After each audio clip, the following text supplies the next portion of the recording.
Thought I said. Now this space is recorded. It will be posted onto our YouTube channel. To join the conversation, tap request to come on mic. Please keep mics muted until you're called and keep questions concise. If you get any snags, just send one of us a DM. And if you're new here, you can join our mailing list at airsupportproject.com/join and Van's mailing list at publichealthactionnetwork.org/contact. And with us today, we have our wonderful guest, one of my favorite humans, Amy Stewart. Amy, introduce yourself. Hi, everyone. Thanks so much for being here. Amanda and I go way back. I am a licensed clinical social worker. I live outside of Dallas, Texas, in Plano. And when the pandemic hit, my very good friend started COVID Survivors for Change. He was in the epicenter in Queens, and we started conducting or implementing regular COVID support groups for survivors who had lost loved ones and also for long COVID survivors. So I've known Amanda a long time and have worked with you all probably in some form or fashion in the past. So really happy to be here. Well, thank you so much, Amy. The way we're going to do this today, Amy is going to present a didactic. She's got a slide presentation, and then we'll take questions after that. Okay. So, Amy, are you able to share now? Yep, I am. So let me Okay. get my screen going for everyone.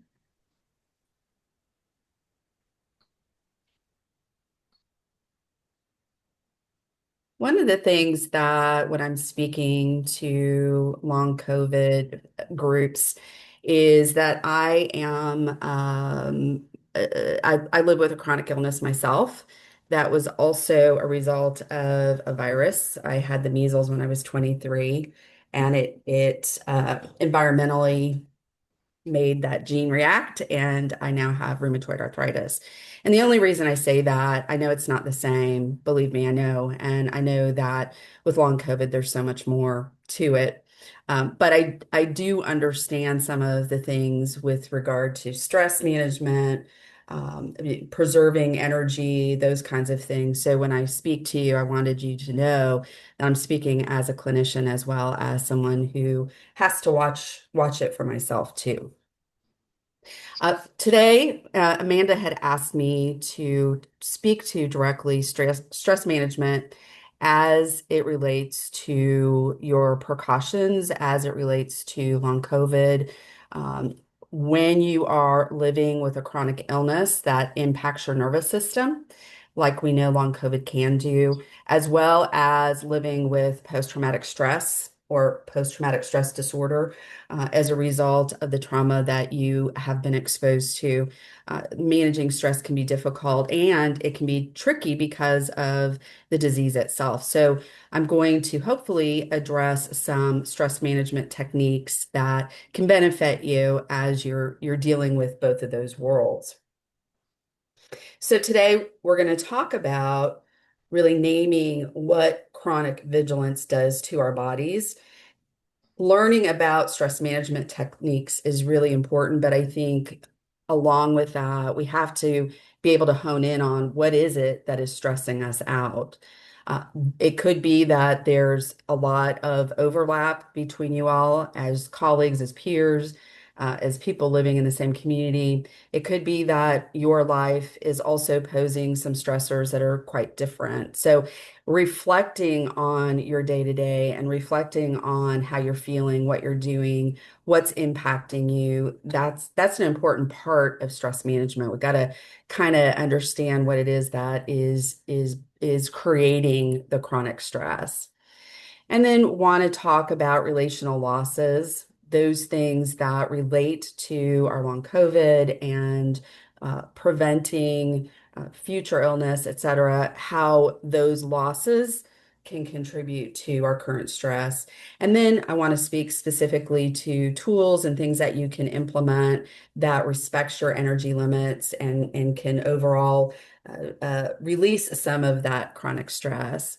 This is not a debate about your own risk assessment and how you manage your stress. what this, you all have to make decisions about what you implement and how you implement those risk assessments.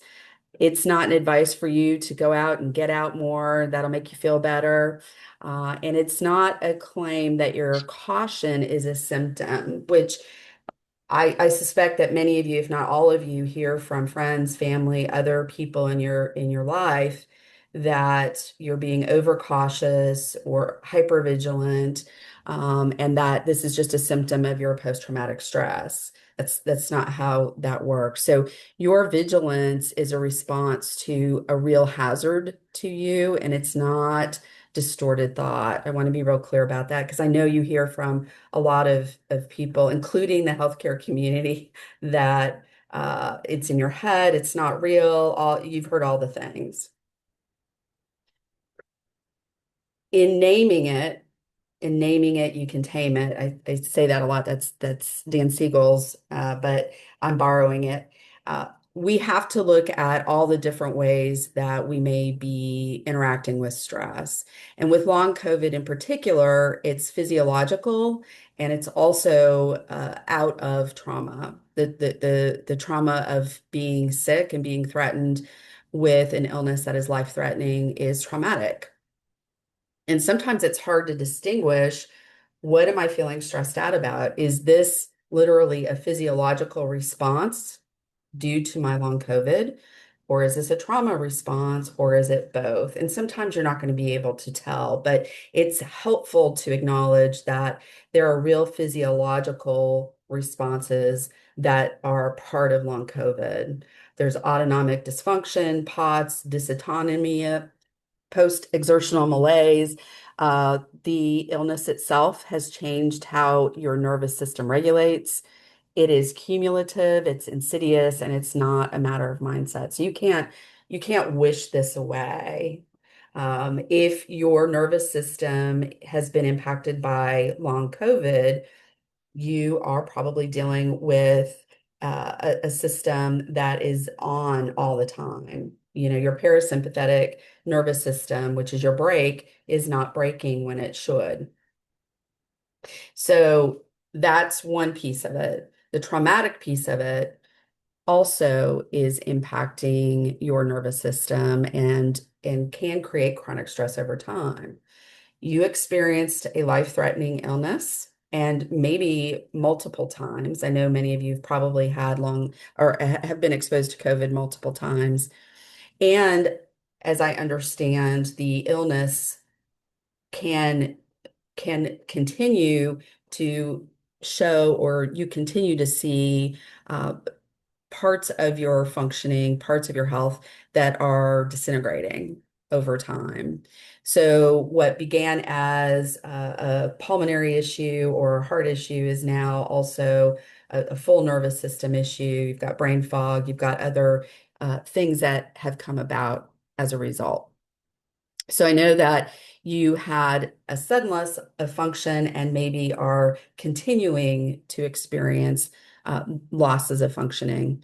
There is that lovely medical disbelief or medical gaslighting that continues. The good news is, from my perspective, the science is working really hard to prove and to show, but you're still dealing, I know, with healthcare workers that don't believe what's happening to you, and that's incredibly disorienting and minimizing, and over time can wear at your self-esteem and how you're doing. There is a real ongoing unresolved threat.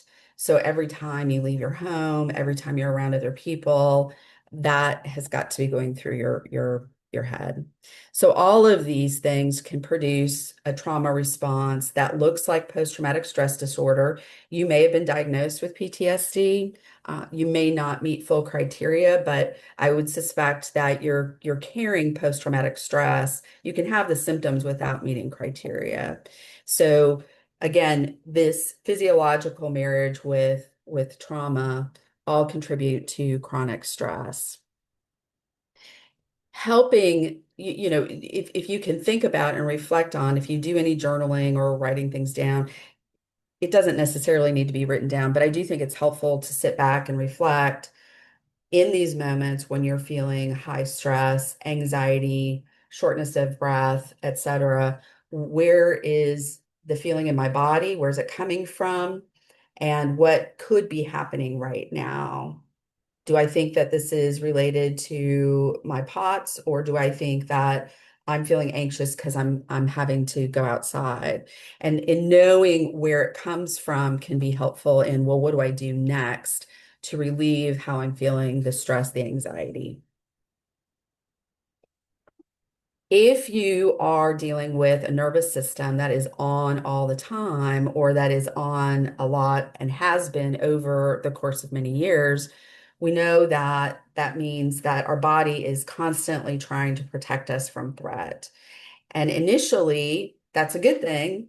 We want our bodies to protect us from threat, but it's that ongoing chronic stress that wears our bodies out. So we're already tired, we're already dealing with long COVID, and now we're dealing with an autonomic nervous system that is out of control, and our parasympathetic nervous system that's built to help, put the brakes on isn't working, and we're out of sync with one another. What we see is that we may be scanning constantly for threat. So when you're out and about, when you are in a new environment, when you're even in an environment that you know really well, you may be scanning every room, every filter, every unmasked face. Where's the threat coming from? So the energy, the mental and emotional energy that you're bringing with you is spent on the scanning process to see if you can identify and protect yourself from the threat. Along with that comes the bracing. So that muscle tension, shallow breathing, disrupted sleep, all of those mean I'm bracing for the threat to hit. And then making decisions, constantly doing the risk math. And there are times where you're walking into situations that you have no idea, is this a safe place for me to go into or not? And you probably assume that it's not, but that's not always true. And that makes it hard on us as people living with chronic illness. We're constantly in that space where we have to assume that it's risky. Over time, we feel depleted. All of this vigilance, the scanning, this racing, making decisions, really can take its toll, and also take from the reserves that we have to work with the illness or fight the illness. Chronic stress, I have to say, is not the same as feeling stressed out. We've all been stressed out at work or at home. That could be an hour, that could be a day, that could be a week. Chronic stress is when we're always in this space of hypervigilance. Our bodies are always on. The hormones that our brain is producing, that cortisol and adrenaline, the body becomes fatigued. I think one of the most important things to talk about that you all may be very aware of this, but we're starting to talk more about this, is moral injury. The other stuff is easier to see and recognize and articulate. Moral injury is that impact that we are experiencing when humanity is failing us, our communities are failing us, our governments are failing us, and we experience as a result the moral injury of that. So, moral injury is that wound of being failed by the people and the institutions that we expected to protect you. We are taxpayers. We may participate in government, or we may vote, we may not. However, you participate, there is an expectation and a hope that the things that we're investing in emotionally, mentally, financially, that we believe are there to protect us, they're falling through they're not taking care of us. So it's not, this is not a disagreement. It does not get resolved. This moral injury does not get resolved by explaining ourselves or educating folks. It's already done. And consequently, we're being told that we're bitter or we just need to get over it. The anger and grief that we feel, the disillusionment, those are real and should be validated. Because this is what has happened and it's happened to us. So naming it accurately is relieving. It takes the burden off of us as, it's not about me feeling better. This is a real thing that's happened to me. My healthcare, I pay for healthcare insurance and it's not believing me when I go and ask for help. I pay taxes. My government is not supporting me or supporting efforts to keep me safe. Those are real things. It's not coping with insensitive people, it's that we have been morally injured. And the other piece of this, and I remember when this came about early on with COVID, and honestly, I was quite shocked coming from a healthcare background that taking precautions to take care of ourselves and our bodies becomes a political statement. You did not make this a this health issue a political issue. Other people did that, and now you are carrying the cost and the burden of that in the relationships that you have in your community when you are going outside and taking precautions again to take care of yourself. I can't speculate. Well, I can. I am speculating what some of this is about. I think everybody's coming at it from a different place. I think for some people, your mask is a visible reminder of something that they've decided to push away and stop thinking about, that that threat or that risk is too much for them. That accommodating you would mean that they're conceding and they're saying that risk was real and that they got something wrong. Defensiveness in us can really lead to cruelty. Sometimes it is cruelty. Either way, it's not about you. And understanding this does not obligate you to absorb it. And that's one thing I really want you to take away is you're absorbing a lot of stress that is put out there into the universe by other people, and you didn't cause it.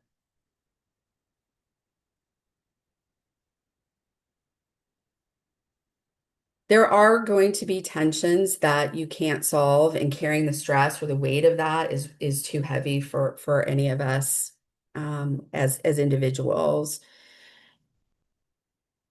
I know that all of you are managing other people to some extent in a way that feels comfortable to you or that you want to. And I want to say that continue to do that. We all have to manage this as we will. But for those of you who are struggling more with or isolating because going outside or not talking to people because you don't know what to say or what to do, I want to give you some tips that you can use or not.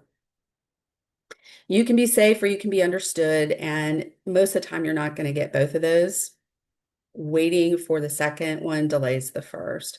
So, first and foremost, being safe and taking care of the threat to you is the most important thing. If we can cognitively and mentally do the work of uncoupling safety from approval, that makes it easier. The aim is sustainable precaution, not consensus. Safety that waits for permission is not safety.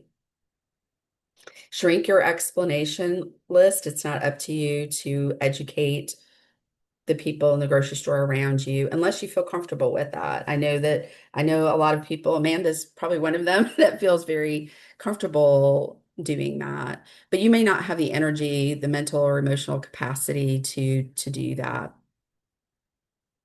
Who you owe an explanation and who you want a relationship with are two different, much shorter lists.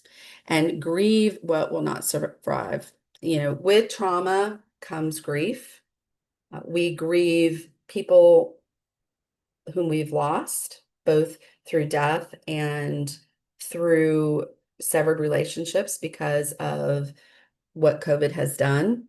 Some of the relationships that you've had, I'm sure you've realized, are not healthy relationships. They're not people who stand by you or support you. There are some relationships that you can mitigate by putting boundaries down and managing the time that you spend. And there are other relationships that we have to grieve and let go of. So here is some language that you might be able to use if you feel comfortable. Again, this is these are just options. One thing is this is what works for me. I'm not up for debating it, but I'd love to see you outdoors. And when I read that, when I wrote that and I read it, I went, that doesn't mean that you want to take them outside for a battle or a fight. Just it's more of the precautionary piece. I hear you. I'm still going to mask. That's not going to work for me. Here's what would work for me. I'm not asking you to change anything. I'm just telling you what I need. And these are full stop sentences that you can repeat. You can be a broken record. So if they're not hearing you the first time, maybe they will the second time. But they're short, sweet, and they really lead to this is not up for debate. This is what I need to feel safe. Some things too that I think are helpful, in particularly if you are walking into situations that are new or you're not sure what to expect, but I think they work all the way around, is preparing for these moments. So making decisions in advance about how you want to respond, understanding that you can't plan for every contingency, but you can make a guesstimate of what is how can I assess the risk? So assess the risk the best that you can before you get there and make decisions about how you're going to react in the best way that you can. Protect the envelope. That refers to pacing. So many of you are very familiar with pacing. You're probably on pacing plans. If you aren't, a pacing plan is a way to pace yourself through the day, through events, through interactions, understanding that every day you wake up, you have a finite amount of mental, emotional, and physical energy to manage that day, and every day is different. So something we do in chronic illness is we learn how can I preserve my energy. Some of you call it spoons. Some of you are use the spoony language. How many spoons do I have to spend today? And the only way you can learn that is by practicing. If you use pacing, you may journal every day for a week or for a month to talk about your energy levels, what your activities were, what are activities specifically take it out of you more than others, what fills you back up, what gives you more energy to go back in. So protect the envelope and pace yourself and recognize that each exposure, social, if there's a lot of people, if there's just one person, they all have different characters to them. All those situations are different. So in your risk assessment, the goal is to protect your energy as best that you can, understanding all those different dynamics. Set your limits on COVID news and data checking. This is something that I talk to a lot of different groups about in different contexts. We all could benefit from setting limits on the news that we take in, the social media that we take in. It can be incredibly frustrating, incredibly jarring. It can take the emotional and mental energy, zap it right out of us. So timing those intakes, once a day, I'm going to look at things right here, or once a week, or once a month, whatever works for you. But I really recommend setting limits on the intake. And having your script ready, you can use some of those statements that I used before, statements that you've used in the past. You can share with one another what works for you in these moments. Really, the best people you can learn from are your peers right here. So when you are feeling stressed, here are some other things that you can engage in, some things that you can do that might be beneficial. One is we're talking about our nervous system being activated and being emotionally dysregulated. So if we're feeling highly anxious or if we are feeling high mood, there are little exercises that we can do, put into play that don't require a lot from us by way of physicality or energy, emotional energy. It's called down regulating, and we can do that with very little effort.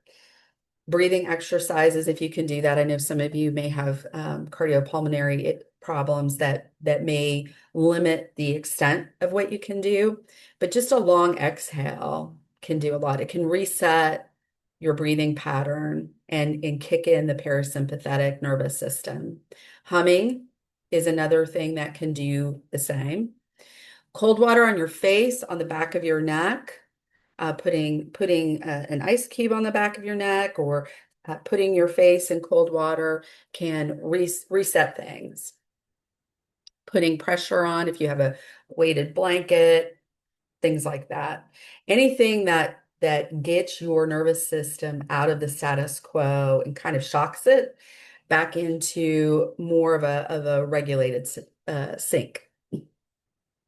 Naming it out loud, I said it earlier, if you name it, you can tame it. So those emotions or what's going on with you physically, sit back and state what's going on inside of your body. I feel tension in my shoulders and in my neck. I am outside. I see someone not masking. It's making me tense and uncomfortable. I feel anxious. Really getting used to being able to name what's going on in your body and putting a feeling, emotion with it. And then you can plan for, well, what are you going to do? How are you going to mitigate that? Exit without justifying. There's a lot of pressure on feeling like we need to take care of everyone else's feelings and what are they going to think about us. So just exit. Leaving early is a tool too. It's not a failure. It's preserving your energy. It's preserving your spoons. You don't owe an explanation. And then recover deliberately. This is a luxury, I know, for some of you, but if you can plan your after recovery, I'm going to hang out in bed, or I'm not going to do I'm not going to make plans for other events for the rest of the week. I know for me, if I'm having a high physical day one day, I'm going to feel it the next day. I'm probably not going to be able to move anyway.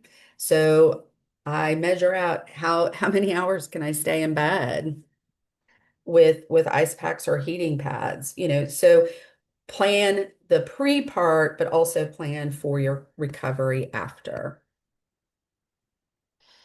I think one of the strongest techniques for managing stress is community. And what can that community look like? The people that are not activating your nervous system on a regular basis, that can be hard. You might live with them. I know family and friends, those people that we love, can also push our buttons.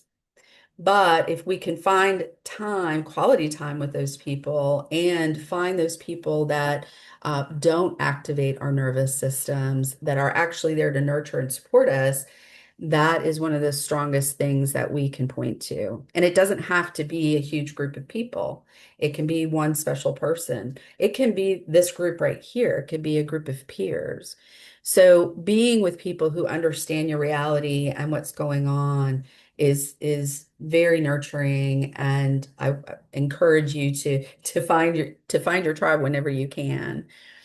Chronic stress is sustained partly by having to constantly justify yourself and why you're doing the things that you do to protect your body. This community removes that task. You can stop defending, you can stop translating, you don't have to educate people in this group, they know. Online counts, and I know that we are social beings. We crave being with others. that we literally, our brains are wired for mirroring and for understanding one another in person. We can't always do that. So online does count. Masked meetups count. One person who gets it, those things all count. Old relationships that we have had to leave behind us. We also need to grieve those, but recognize that we've got new and future relationships ahead of us. So, what I want to leave you with is that I want to validate that your caution is reasonable. It's a reasonable response to a real hazard. It's not a concession. And what you're carrying with you that can lead to chronic stress has to do with the physiological impact of COVID along with your trauma. You will likely not get safety and understanding at the same time uh, from those people who are scrutinizing you.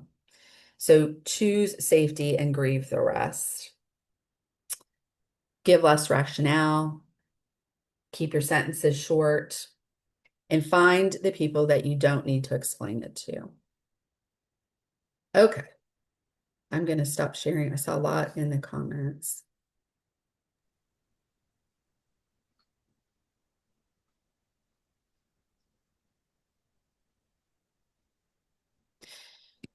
So Sarah, you said, is chronic vigilance referring to taking airborne precautions for a chronic period? That's one of them. Chronic vigilance is always being on. So you're always, if you think about life before COVID and perhaps life before trauma, you're able to enjoy and take in and have fun and relax and engage in conversations with other people. And after a traumatic event, if you're constantly on, trying to make sure that you are mitigating the potential threat around you, you're under chronic vigilance to protect yourself. And your body is chronically on, your nervous system is chronically on, and you don't really get, I think what's important about that is you don't get a break physically, but you also don't get a break to engage with other people, enjoy relationships, relax, have fun. So that's one of the costs of chronic vigilance. Sue was asking if you could go back to the Sue with the Sue with the slide, the slide that has the language that we can use Yeah, statements. And yeah. so we can email out these slide presentations later as well, or these slides as well. So that way you'll have it. You don't have to worry about writing it all down right now. This one right here. Yeah, this is what works for me. And if they literally, when you start sounding like a broken record, people get the hint. This is what works for me. Yeah, this is what works for me. Not going to debate it. This is what works for me. Put it to bed. I like that because people, even online, if you hit them with the wall of text, they zone out. Just and be frank, be straight to the point. Yeah. Oh, family reunion tomorrow. Yeah. Oh yeah, that's good luck. I Yeah. hear you.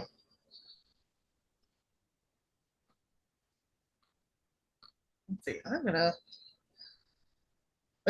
Let's go through some of these questions. Sure. Um, is I like this one. Is there a collective unresolved grief issue? Can we find ways to process or address that? There is, some of the research that was coming out during COVID, I think it was probably 21. One of my favorite grief researchers is Robert Niemeyer. And to be honest, I haven't looked back to see if he's published anything. He was very outspoken during COVID, and I suspect he has probably done some research. Yeah, His, still during his COVID. what now? Still is COVID, but yeah. Yeah, yes, I'm sorry. During the when we were Yeah, Or Yeah. isolated. Yeah. Yeah, that's what I meant. I'm sorry.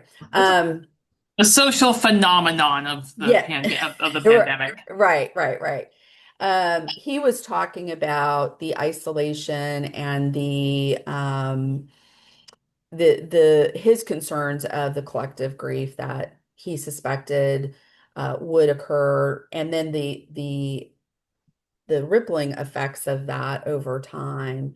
And now, of course, that's something that's going to take a while to research because it's still going on, right? And the grief process continues. I think anytime we're grieving, acknowledging what's happening to us and saying this is a grief process. I'm sad, I'm really sad about this. I'm sad about the things I'm not going to be able to do, or I'm sad for the losses I have incurred. Um, so talking about it out loud and continuing to acknowledge what that's like. I I, I think that's the grief work. That's the stuff of grief work is talking about it, acknowledging it, processing it. I don't I don't think there's anything other, magical that we have to experience it, in other words. and I think we there's been a lot of movement in the COVID grief community, people who've lost loved ones to COVID, for a national memorial or something that we Mhm. can rally around. And that's something that you and I both know very well, just from our experiences and our interactions with people in those circles. And there is something to having a physical gathering place for like something tangible. Right. There are some annual walks. There are um, memorials that travel. There's traveling memorials. There are some cities who have permanent memorials. So visiting those, participating in those, contributing to those memorials is definitely a way to acknowledge and process grief, collective grief. Yes. Yeah, it takes the emotional things that are going on and makes it something physical that we can see, that others can Right. see, when it's hard to see what we're experiencing inside. And I wanted to point out, while I'm thinking of it, Rima, with Rami's Heart, she worked on developing the empathy app, and that's I've really needed that. That's been great.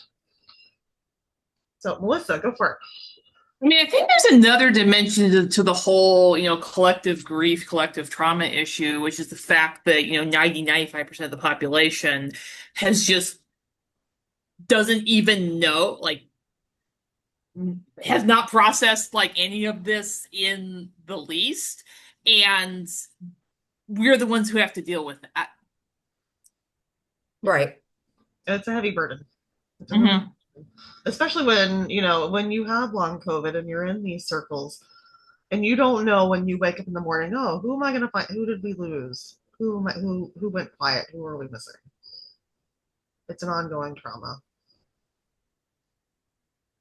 Let's see. Patrice has a hand Yeah, go raised. for it, Patrice. Oh, let's see. Let me see if I can invite you to unmute. Give me a sec here.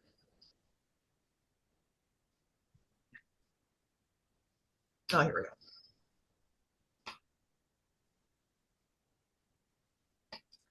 Here you are.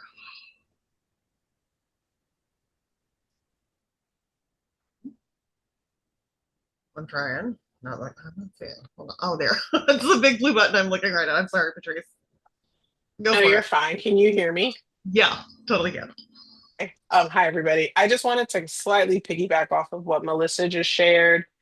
I often think about when it comes to COVID, the pandemic, just this kind of continuing event we're living in that I think part of the reason, or maybe a contributing factor to the reason why I think, struggle so much with processing it or sort of reflecting in a way of grief or remembrance or presence is because we often don't do that with any other major event, like even specific to the United States. Like, we're not we're not often reflecting and reconsidering on things in the way that we should when it comes to any other issue.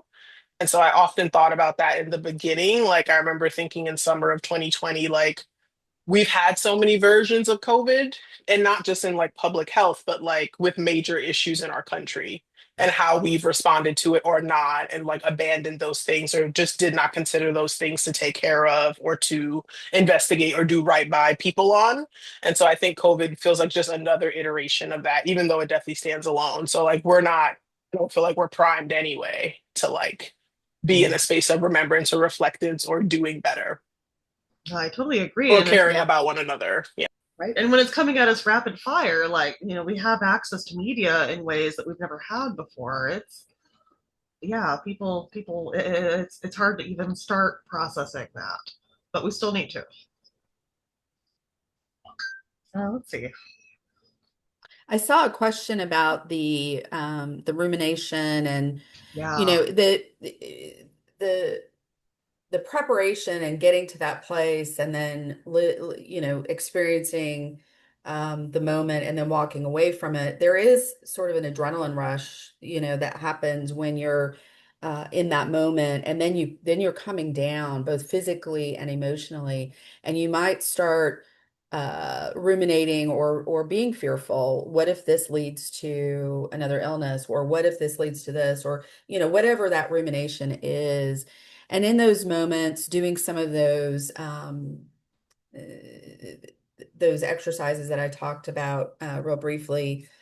I'm going to move the slide real quick. If it will let me. Yeah, so down regulating exercises I think are really helpful in those moments. If you can do a long exhale, if you can hum, if you can do the cold water, anything to get your body to kind of snap out of it. Another thing, though, is self-talk can be very effective if you practice that too. That was hard. I'm okay. I made it through it. That was hard. I made it through it. I'm okay. I'm safe. Whatever resonates with you in those moments to at least get your nervous system back into some equilibrium can be beneficial. So using some of these exercises too. Sky has a question, and Sky, I sent you there. You got it. Okay. Yes, I got it. Thank you. Oh, Um, I was wondering if you had any advice on stress management when you don't necessarily have a safe place to decompress. I'm bedridden right now with Mm. severe ME, and my caregiver, my family, isn't 100% COVID cautious. And so I I don't leave the house, and I'm not worried about getting exposure from you know, my community in general, but just my parents that go out in the community. Mm. Um, so I just feel a little bit stuck. I can't, I don't have a decompression spot. So I'm wondering, how do I manage stress in that regard? That's so hard. I'm sorry that you're having to go through that. I do think that those things that you may be able to do in isolation in your room. Again, do you do any type of meditation or breathing exercises?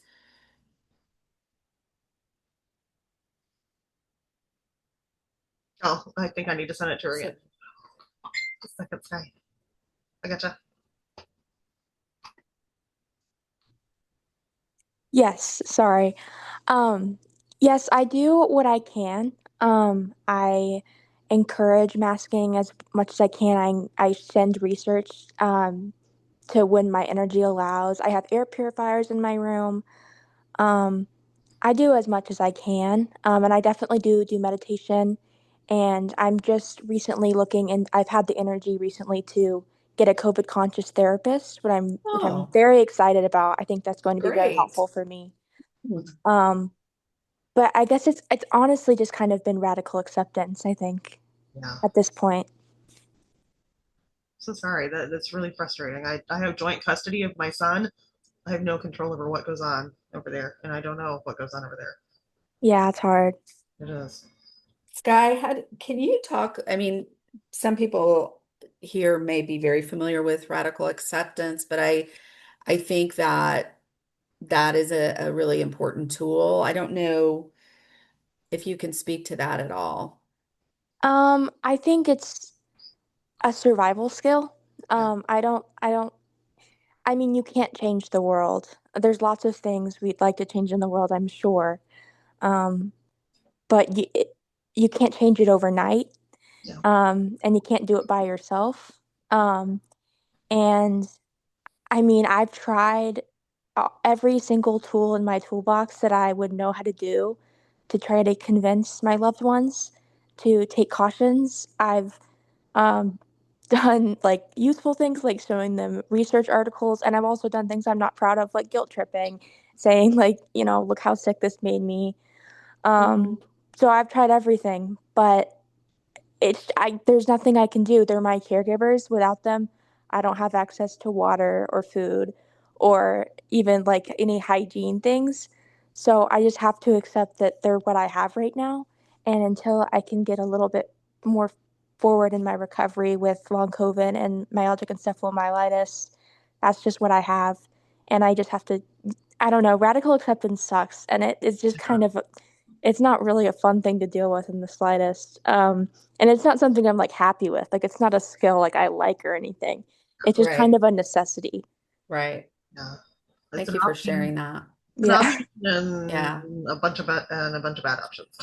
Yeah. It's not, I'm It's sorry. not the first choice. Yeah. Let's see. Chat is really hopping. What Yeah. There's some that's good stuff. great. Yeah. I feel like I'm missing things. Oh, this is a good one from Alex. What are people's favorite self-talk phrases for air-aware stress? Mine, if I'm worried, I've been exposed, is it's not happening until it's happening, and right now it is not. So I guess, yeah, if everyone wants to like pop in the chat and come in with that. I know Uh, we're doing, Me personally, having an elastomeric has really helped with yeah, my anxiety. If that's an option that people can access. yeah, that's a flow mask doesn't fit everybody, but that's the elastomeric I use. And yeah, I was able to go back to work for a while in person. I was working at the IRS and I wore my flow mask every day. I always wore my red lipstick under my flow mask and nobody knew because here, do it for Love me. that. Love that. Let's see how I haven't hit on this one. How do we stay engaged with the world when many times we just as soon avoid society? Like, what can we do, and how do we nurture those online relationships? I think that, I mean, first of all, being involved in or being intentional each week that I'm going to participate in a webinar, I'm going to go to support group, or I'm going to meet with a friend via, you do have to define for yourself what environment am I going to feel the most comfortable in. But kind of pushing yourself to not isolate. We're kind of faced with isolation helps keep the threat of illness um, down. The problem with pure isolation is that it really can hurt our mental health. You all know that. We are hardwired, like I said, to interact with people socially, and when we don't, we can move into serious mental health disorders, major depressive disorder, most specifically. And when we isolate and we become depressed and have major depression, then the desire or we tend to isolate even more. Then we move into more states of isolation. So it just feeds itself. So I think part of this is being intentional, doing the if you have to schedule it, if you have to put it on a calendar, if you have to think about it once a week and go, how am I going to get fed socially so that I don't isolate? There are opportunities like this. I hope that you all have a friend that you can text with or chat with or call on the phone. Um, a lot of this is practicing intentionality, really. And I think we've really seen how we've seen the power of organizing online in the disability communities in the last 6 years. And on those good days, it's good to go, be proactive and find your community. But it's also on us when someone goes quiet. We need to be checking on them. We need to be watching for that and reaching out. Mhm. Because when you're in that state, it almost isn't fair to say, "Oh, reach out." Well, I can't. I'm at the bottom here. We need to be watching out for everyone else in the community too. These chat, a lot of the self-talk Yeah. pieces are so great. And um, so the chat piece, Amanda, if you can share Yeah. those with people. Yeah, I will. Yeah, I was just thinking that. I'll send the chat out as well. Yeah, Swiss cheese, big time, John. I can't, it's hard. I want to take every precaution, but I know there's always going to be a hole somewhere. So layer up. Let's see what else. And and this is something we kind of touched on, but not really. So I want to go back and hit this. How can we address grieving the lives we lost from before COVID or before developing long COVID? And that's more than just one answer. That's an entire series of answers in a series of Zooms. I'm sorry, Amanda, what was the first part of Okay. that? How can we address grieving the lives we lost from before COVID or before developing long COVID? Grief is tricky. Yeah, it's tricky, but it's also it's recognizing that grief is it's a lifelong process. It's not something where we grieve something and then we've hit this acceptance phase and it's over with. It's always going to revisit us. Just when we feel like the loved one who's no longer with us, that we can sit and we can see pictures of them and we can laugh and we can remember the great stuff. Then 2 months later, something comes at us like an anniversary date or a birthday, or for some reason it hits us in a way that makes us deeply sad and we feel despair.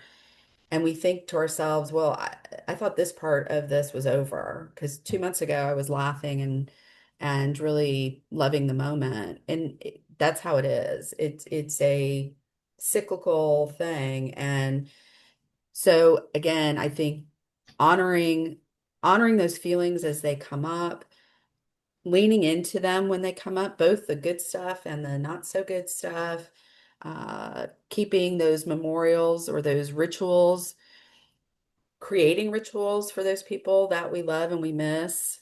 We might do something new every holiday that we didn't do before, or there was something my mom used to do every year where we would write wishes. We had a Christmas angel on our tree, and we would write what is our wish for the next year, and we put him in the angel, and it would sit in there, and we'd take the angel down, and then the next year when we were unpacking the Christmas decorations, we would pull out the angel wishes and we would sit around and read them. Well, I had totally forgotten about that and unpacked the angel this last year and found Oh, all of our wishes. So yeah, it hit me, but it was such a good thing. And I told my brother and my brother's family, I said, I miss doing this. We hadn't done it for 3 years, and this'll keep mom, alive and with us. So remembering those traditions that work for you. And some traditions are too painful. You don't want to do them. So what's something else that reminds you of that person that can bring them back into your home and your life, that honors them? yeah, developing new traditions that Yep. yeah. Yeah, I want to hit on Patrick has a great question here in the chat. It would be great if everybody can go comment on this too. How have folks found or have they found COVID conscious therapists? I was Mhm. gaslit by my last two therapists and haven't had the emotional energy to go through the shopping process again.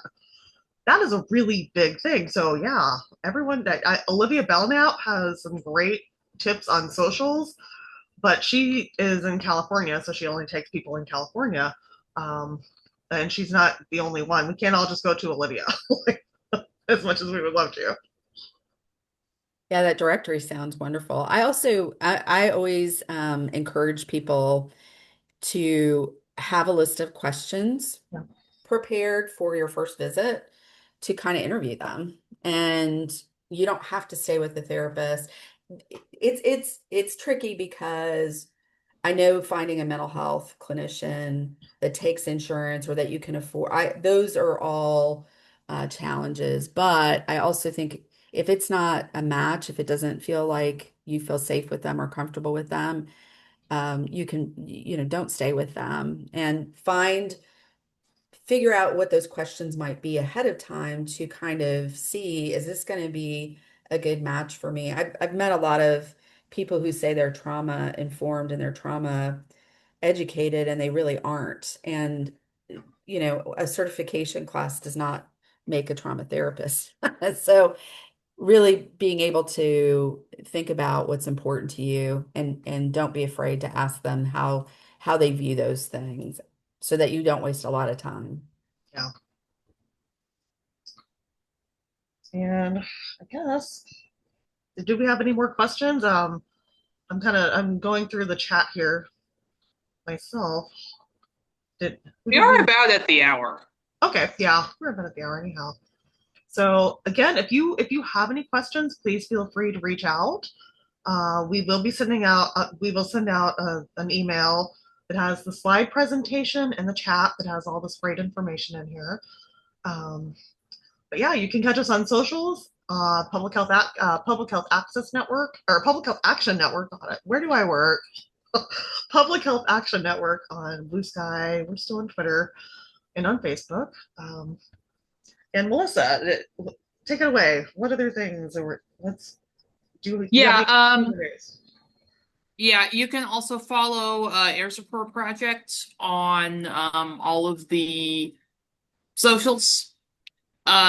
We also have a new project that we've been working on and are going to be having a big announcement about very shortly, called the Chicago Clean Air Resilience Network, which is basically a shared stockpile of clean air tools, air purifiers, particle sensors, as well as free N95 masks that we're trying to set up in Chicago. It's going to be amazing, and I hope that's replicated in a lot more places. That would be great. We're working on it. Yep. Well, thank you all for spending your evening with us for All About Mask. Sorry, that's the last one. Thank you for spending your evening with us here on this thing that was not edited. Big thanks to our co-host over at Air Support Project, and thanks to everyone who spoke, asked questions, and listened. The replay will be available from the same link over on YouTube. If tonight was useful, please support our work. Air Support Project is a 501c3 nonprofit, and your donation helps us deliver affordable, high-performance purifiers and free open-source guidance to schools and communities. You can give at airsupportproject.com/donate. Every amount makes a difference. And if you'd like to support our work at PHAN, you can make a tax-deductible donation at airsupportproject.com/donate. And from all of us at ASP and PHAN, thank you, take care, breathe easy, and stay connected through our mailing list and website for resources and upcoming spaces. You can join our mailing list from our website if you aren't already a member, over at publichealthactionnetwork.org/contact and over at airsupportproject.com/join. Thank you for being here. And Amy, thank you so much. Thank you. Thanks, everyone. Take care of yourselves. You too.